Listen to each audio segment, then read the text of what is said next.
anyway, I decided I'd go ahead and do it. And I talked to Dan about it, and he said, sure. How long was he in Janus? I don't know. He'd been in there like at least 10 years or so. He was a member, and that's how you got to be queen. Right, yeah. And basically the people who were members had passed around both the kingship and their daughters could get to be a queen. So, Oh, okay. And for the camera's benefit, we are talking about Greenfather, also known as your dad, your father, also known as John Tanner. John Jacob Tanner or John Jacob Levy. Right. Yeah, that's right. Because he changed his name. Well, actually, he dropped the Jacob with the Tanner. It's just John Tanner. Yeah, because I never heard him use the Jacob. No. It was always just But it's in the family Bible, which Carlton has. It's in the what? The family Bible, which Carlton has. Oh, okay. In Seattle. Okay. figures. Yeah. Thief. So anyway, now there was a process of, well, he got it okayed with the group. I had to go for a fitting. I had to go for 2 fittings. Yeah. And I had the first fitting where they took my measurements, and the second fitting where they actually had the garment and they were fitting it to me. And at this point too, my father told me not to get pregnant. Oh, really? Yeah. Well, yeah, it would have ruined the fitting. Yes, it would have. Yeah, I wouldn't have been able to fit. I remember the fittings. I think I remember. Yeah, it was really elaborate. And there was a real dressmaker there, and she used pins to tuck things in and let things out. It was a beautiful gown. Yeah. It wasn't something you could wear every day. Yeah, I saw the photos, and that it looked gorgeous. I mean, it was like an actual gown.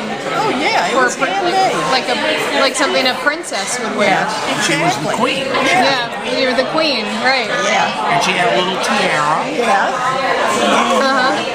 And a tiara. Anyway, it was really special and everything. Anyway, the day of the ball.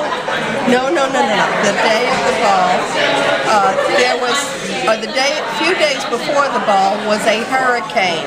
Oh, wow. Which was really pretty bad. And one of the people who was in the crew had actually it happened a couple of months before. One of the ladies who was in the crew actually was injured really badly. Oh, no. Broke her back. Oh, no. And, and basically they had her out of the body cast for the ball, and there she was, able to be in the ball. Oh, well, that's good at least, but that's sad. What had happened is that she and her father were trying to take in an awning, and the awning just picked her up. Oh, no. And she let go when she realized what was happening, but it was far enough from the ground where she hurt herself when she fell. Yeah, oh my goodness. Yeah, but that was a kind of an interesting story that came out of that. Wow. Yeah, but she was there and everyone was happy. It's really cool though that they still found some way for her to participate. Yes, they were able to get her into that body cast and out by the time the ball came. Yeah. And anyway, and I got to meet all of the ladies in waiting, and she was one of them. That's cool. And there are about, a half dozen of them. Yeah.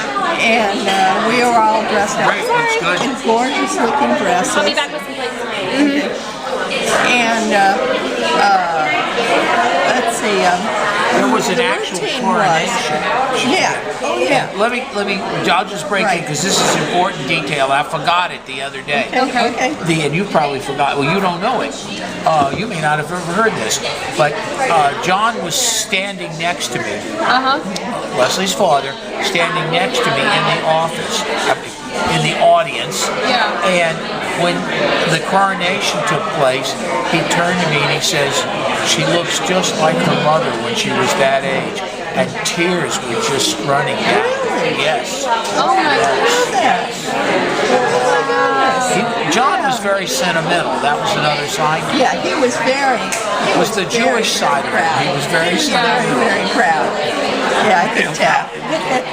And he was very happy for me and with Dan, and we were going to get married when I got out of college, and he was excited. You said that you danced with some people too. Yes, there were, I think, 10 dances. That was after the Yeah. coronation. That was after the coronation.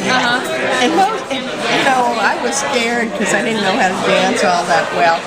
But my father said, "Don't worry, they'll all be drunk." And he said, "Just do a two-step, and they're supposed to lead you anyway." That's So basically, I two-stepped my way around the floor there. That is so cool. Yeah, and it was neat. Yeah, it's kind of. The pictures made it look like a fairy tale. Yeah, it was. It was, like Mardi Gras, dreams and hopes for the future and nostalgia for the past, and very exciting. Great. But all of Mardi Gras is supposed to be fairy tale-like. Yeah. When they're all, fantasies or myths or stories from the past or current television shows or something. So I got introduced too. They threw the spotlight on me, and then the king around the. Oh wow. It's nice. Looks wonderful. This is a gyro sandwich. Get your balls, and I'll be back with you. Great. Okay. Chase Dickey walked me around the floor so everyone could see me, and anyway, then introduced me to the king, and the king took my hand. We walked around the floor together, and they sang "Should Ever I Cease to Love," which is a famous Mardi Gras song. Oh really? Oh. And anyway, then we started with the dance. I remembered a lot since we talked. Yeah. Basically,